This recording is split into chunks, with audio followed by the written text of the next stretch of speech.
fam, welcome to the African Diaspora News Channel. I am Wongel Zelalem, bringing you this report. Today we're going to talk about the new West African eco-currency. 8 West African countries announced their intent to cease using the CFA franc, a France-backed currency used by former colonies in region, beginning July 1st and renamed a common currency. At a December 21 joint news conference at the Petite Palace in Abidjan, Ivory Coast President Alassane Ouattara and French President Emmanuel Macron disclosed that Benin, Burkina Faso, Guinea-Bissau, Ivory Coast, Mali, Niger, Senegal and Togo will no longer use the CFA. The CFA is the currency they've been using since 1945 till up to now. It was a currency created by the colonial France. The countries are members of the West African Economic and Monetary Union, and all except Guinea-Bissau are former French colonies. 6 Anglophone countries of the Economic and Political Union in the region Economic Community of Western African States, Nigeria, Gambia, Ghana, Liberia, and Sierra Leone and Guinea held a meeting in Abuja on January 16 and condemned their decision to rename the CFA franc. This was decided end of 2019 and it's supposed to start in 2020. Basically, these 8 West African countries came together with France and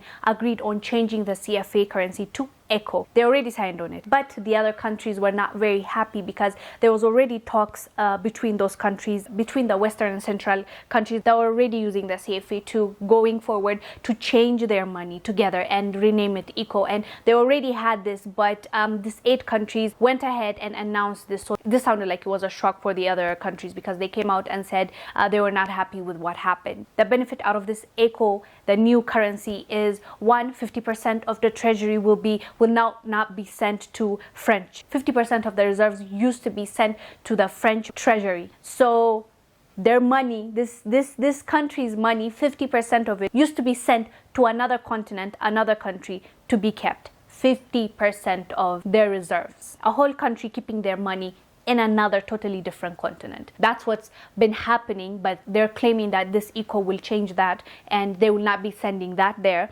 but the 50% will now be staying in a central bank here. But there were also critics because they were saying there is no central bank at this moment for this country. So when is it going to happen? How is it going to happen? There are lots of questions unanswered, but regardless, they have decided and they've already signed it. The other benefits that they will have, there will not be French governance, as in when they used to make decisions in those meetings, in those treasury meetings, on everything they decided when it comes to monetary and that currency, there used to be a French representative in there. You had to keep each of the countries that use this currency, had to keep half of their reserves in France's treasury, in France. Can you imagine having to keep your money on another continent, in another country's, your former colonial master's treasury?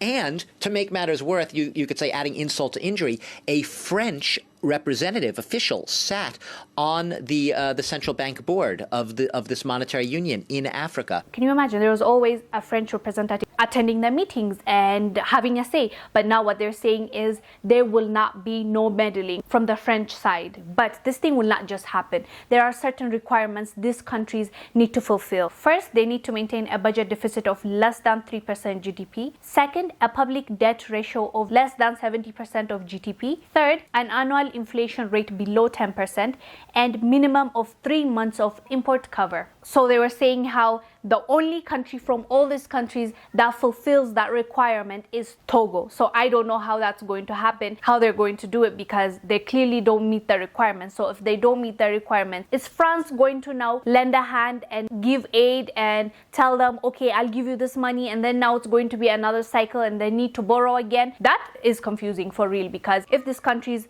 don't fulfill these requirements and it's only Togo that requires, what does that mean for the rest of the countries? They'll still need to change their currency. So does that mean that France will still be meddling in, or they're going to borrow from China? Like, how is it going to work? So that's a bit confusing. But my thing about this was the fact that the Anglophone countries were in shock. The Anglophone nations are Nigeria, Gambia, Ghana, Liberia, and Sierra Leone, and also Guinea. The fact that they were surprised is concerning to me because they didn't communicate with them before they reached out to, or the French reached out to them before they made that agreement. They never came to them and asked for approval or discussion, because these countries together were already in meetings on how to move forward. In Africa, our monies are worthless. You can go from a country to the other. Your money is worthless, so you can't trade. You know, you have to change it to USD. That will bring down the amount you already have, and change it now to the other currency, the other shilling, the other franc. That has affected African countries really bad because we cannot trade within the continent. So it is easier to trade with France, to trade with the US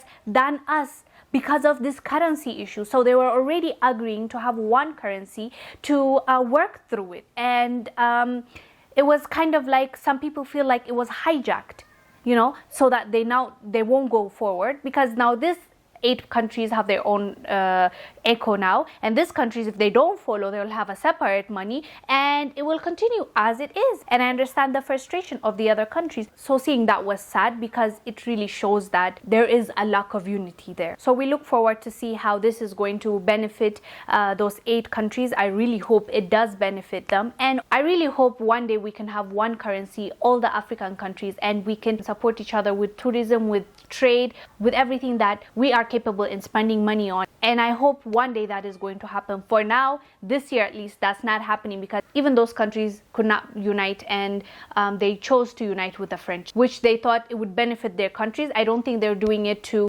destroy their relationship with other countries. It's just they want to benefit their own country first, and I get that, but I wish we could have seen some kind of unity, at least them having a conversation, and you know, letting them know, giving them a heads up before going ahead and announcing with the French president. Anyways guys, I really wish them the best and hope they get the benefit that they're looking forward to when making this deal, and they don't regret it really. That's all I have to say. Thank you guys for watching. Do let us know down below in the comment section what your thoughts are and what this will mean for the West African countries. I will see you on the next one. I am Wongel Zelalem. Bye.